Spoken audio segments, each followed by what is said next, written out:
Hey guys, আসসালামু আলাইকুম। কি অবস্থা সবার? আশা করি ভালো আছেন। তো আপনাদের দোয়া ভালোবাসা আমরাও আছি আলহামদুলিল্লাহ ভালো। আজকে আমরা সব বন্ধুরা মিলে চলে গেছিলাম আখাউড়া বাণিজ্য মেলায়।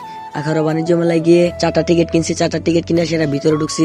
ভিতরে ঢুকার পর তো আমি পুরো অবাক হয়ে গেছি। গতবারের তুলনায় এবার অনেক সুন্দরভাবে ওরা সাজাইছে, দেখে খুবই ভালো লাগলো। তো দেখতে দেখতে আমরা এসে পড়লাম বক্সিং মেশিনে। বক্সিং মেশিনে আসার প্রথমে আমি একটা ঘুষি মারলাম। আমার ভাই বেশি উঠে না, আমি হাতে একটু ব্যথা পেয়ে বলছিলাম, তাও আলহামদুলিল্লাহ খারাপ উঠে নাই। তারপরে আমার বন্ধু এর সাথে মারছে। আমার বন্ধু এর সাথে মাইরো ভাই আমার থেকে বেশি যাইতে পারে নাই, আমার থেকে অল্প একটু বেশি। তারপরে আমার বন্ধু সানি হয়তো ভাই পুরো অবাক করে দিছে সবাই রে ভাই, 717 তুইলা।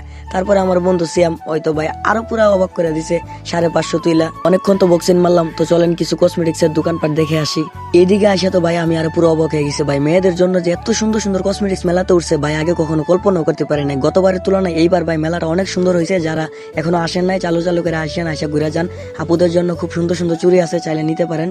এদিকে আসলে দেখতে পারবেন আরো কিছু সাংসারিক আইটেম, যাদের খুব দরকারি প্রয়োজন মনে হয় তারা নিতে পারেন, আইসা সমস্যা নাই। আর এদিকে বাচ্চাদের ছোট ছোট খেলনা আছে, চাইলে নিতে পারেন আপনারা। আর ঘর সাজানোর জন্য যদি ফুল লাগে কারো, ফুলও নিতে পারেন। এদিকে আসলে আরো দেখতে পারবেন খুব সুন্দর সুন্দর থ্রি পিস আছে, শাড়ি আছে। তো যাদের লাগবে নিতে পারেন, সমস্যা নাই। খুব সুন্দর সুন্দর ডিজাইনের কালেকশন আছে।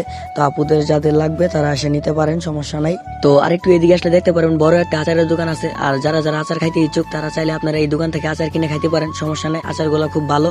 আর মেলার ভিতরে অনেক রকমের খাবারের জিনিস আছে। তো যারা যারা খাবারের জিনিস খাইতে ইচ্ছুক আপনারা চাইলে খাইতে পারেন, সমস্যা নাই। তো দেখতে দেখতে অনেকক্ষণ তামাতি তো মেলাতে ঘুরছি বুঝছেন। মেলাতে ঘুরার কারণে পেটে খুব খিদা লাগছে। তো ভাবলাম যে কিছু খাই, কিছু খাইলে হয়তো পেটটা ভরা থাকবে। তো আমরা এসে বললাম একটা দোয়ার দোকানে, আমি খাইছি, তারপরে আমার বন্ধু বান্ধব সবাইকে দিছি। ওদেরকে বললাম কিরে বলতো কেমন হয়েছে, ওরা বলতেছে হ্যাঁ খুব স্বাদ হয়েছে, এসব খাই তো পেট ভরবে না, আই গিয়ে মুড়ি খাই। ওরা বললো আচ্ছা চল। তো এক মুরব্বী কাকার দোকানে গেছি, ওনারে গিয়ে বলতেছি কাকা আমাদেরকে 4টা মুড়ি দেন। উনি আমাদেরকে 4টা মুড়ি দিছে। ওনার মুড়িগুলা খুব স্বাদ হয়েছে ভাই, কি বলবো, মানে যেটুক স্বাদ ভাবছি তুলনামূলক অনেক স্বাদ হয়েছে। তো অনেক কিছুই তো খাওয়া দাওয়া করলাম। তো চলেন আবার মেলাটা ঘুরে দেখে আসি। তো দেখতে দেখতে আমরা এসে পড়লাম বড় একটা নাগরদোলার সামনে। ভাই নাগরদোলাটা খুব সুন্দর লাগে। এদিকে হানি সিং আছে, তারপরে বাচ্চাদের জন্য ড্রাগন ট্রেন আছে, বাচ্চারা উঠতে পারবে, আপনারা নিজেও উঠতে পারবেন। তারপরে এদিকে জাম্পিং আছে, জাম্পিং আপনাদের বাচ্চাদেরকে উঠাইতে পারবেন। তারপর এদিকে আছে ওয়াটার বেলুন, যেখানে আপনাদের বাচ্চাদেরকে উঠাইতে পারবেন, সমস্যা নাই। আর এদিকে আছে ভাই ভূতের ঘর, এত ভয়ঙ্কর ভাই, ঢুকছিলাম একবার, এত ভয় লাগে রে ভাই, যেখানে আপনারা ঢুকলে অবশ্যই ভয় পাবেন। তো মেলাটা ভাই পুরোটা ঘুরে দেখে আসলাম, খুব সুন্দর লাগছে।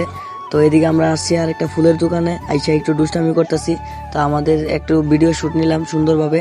তো আল্লাহ হাফেজ, সবাই ভালো থাকবেন ইনশাল্লাহ। আর আমাদের জন্য দোয়া করবেন যাতে আমরা সামনে আরো ভালো কিছু করতে পারি।